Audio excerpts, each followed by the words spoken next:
26 August দুপুরে mobile message পাঠানোকে কেন্দ্র করে ধারালো দায়ের আঘাতে গুরুতর আহত এক যুবক। ঘটনাটি ঘটে উত্তর জেলার পানিসাগর থানাধীন বিলতুই পার্কিং এলাকায়। ঘটনার বিবরণী জানা যায় যে পানিসাগর নগর পঞ্চায়েত এলাকার 2 নং ওয়ার্ডের বাসিন্দা তথা পাম্প হাউস ব্যবসায়ী বিমল শর্মা, বয়স 29 বৎসর, পিতা নবেন্দু শর্মা নিজ দোকানে কর্মরত অবস্থায় থাকাকালীন সময়ে একই এলাকার বাসিন্দা অমিত দাস, পিতা মৃত অবিনাশ দাস আচমকাই বিমলের উপর হামলে পড়ে এবং বিমলের হাতে থাকা ধারালো দা টেনে নিয়ে বিমলের মুখমণ্ডলে কূপ বসিয়ে দেয়।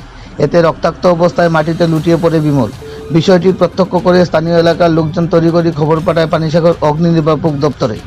খবর পেয়ে অগ্নি নির্বাপক দপ্তরের কর্মীরা ছুটে আসে এবং গুরুতর আহত অবস্থায় বিমলকে নিয়ে যায় পানিসাগর মহকুমা হাসপাতালে। হাসপাতালের কর্তব্যরত চিকিৎসক তাকে প্রাথমিক চিকিৎসার পর উন্নত চিকিৎসার জন্য পাঠিয়ে দেয় ধর্মনগর জেলা হাসপাতালে। আহত বিমল জানায়, গতকাল ওর মোবাইলে একটি আননোন নম্বর থেকে কিছু মেসেজ আসলে উভয়ের মধ্যে মেসেজ মারফত কথোপকথন হয় এবং একটা সময় নাকি অমিত ওর পরিচয় দেয় বিমলকে।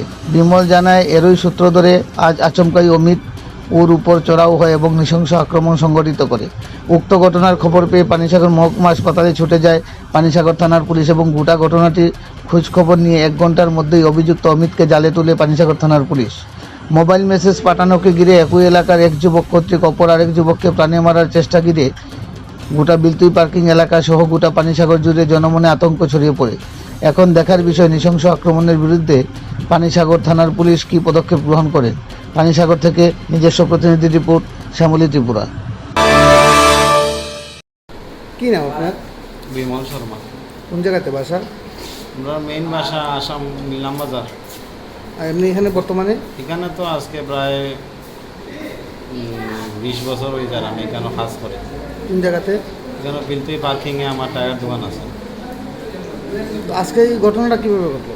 ঘটনা হয়েছে, আমি তো দোকানে সকালে রান্না করি আর কাজ করি আর দোকানে আমার একটু সাইডের দিকে গড় ভাঙিয়া দাঁড় গিয়ে আমি দাঁড়া একটু দাঁড় দিই, একটু গাছ তো একটা ডাল কাটিয়া গাড়ি মো, হ্যাঁ, তো এদিকে তরকারিও জাল দিয়া ঘরের ভিতরে, হ্যাঁ, তো ফোন আইসি আমি কথাও হইয়া খান্দ লাগাইয়া হঠাৎ করিয়া আইয়া আরিয়া কিচ্ছু না বুঝে কিচ্ছু না মাতিয়া তুই বেশি ইয়ে খরচ নিয়ে হইয়া আরিও আমার হাতে দাঁড়া নিয়া আর আমারও মারি দিছে। এখন সে তো মারছে না, যদিও দাগ হয়ে দিয়ে মারছে, একই কথাই ওইটা আর কি ঘটনা। এরপরে সব চিল্লানির ঘরে জড়ো হয়েছে। কে মারছে? তার নাম অমিত দাস। তার সাথে কি কোনো পূর্বের কোনো শত্রুতা আসলো? কোনো শত্রুতা তার লগে কথাও অত বেশি হয় না, কিন্তু কালকে রাত্রে কিয়া কয়েকটা SMS আর একটা রং নাম্বারে একটু আজে বাজে নেগেটিভও আছে পজিটিভও আছে, বেশিরভাগও নেগেটিভ SMS করছে, হ্যাঁ, আর কিছু টাকারও হয়েছে মানে তার লাগে। এখন প্রথম মহিলা পরিচিত দিছে, পরে সে তার নিজে পরিচয় দিছে যে আমি অমিত বলিয়া। এইটা তো আর আমি অত গায়ে লাগাইছি না, আমি হয়তো কেউ যে মজা করিয়া হয়তো SMS করে ভাই বন্ধু বা যে কোনো কেউ হইতে পারে, কিন্তু এরকম যে হইব করিটা আমি ভাবতাম পারছি না। তো এই SMS-টার উপরে ভিত্তি করে মনে হইতেছে না? এটাই হইব। আপনার হাতে দাঁড়িয়েই মেরে দিছে? আমার হাতে আমি তো ভাবতাম পারছি না যে এরকম হইব, যে হঠাৎ করে আমার অ্যাটাক করবে, আমি ভাবতাম পারছি না। দাউটা কি আবার হেল হয়ে গেছে? হেল হয়ে গেছে কি হাতে করে নিয়ে গেছে, সবে আটকে দেওয়া যাইছে, হ্যাঁ খুদিয়া আয় সবর ভাই, এরপরে গেছে গিয়ে বাড়ির দিকে গেছে। তারপর হসপিটাল কীভাবে এলেন আপনি?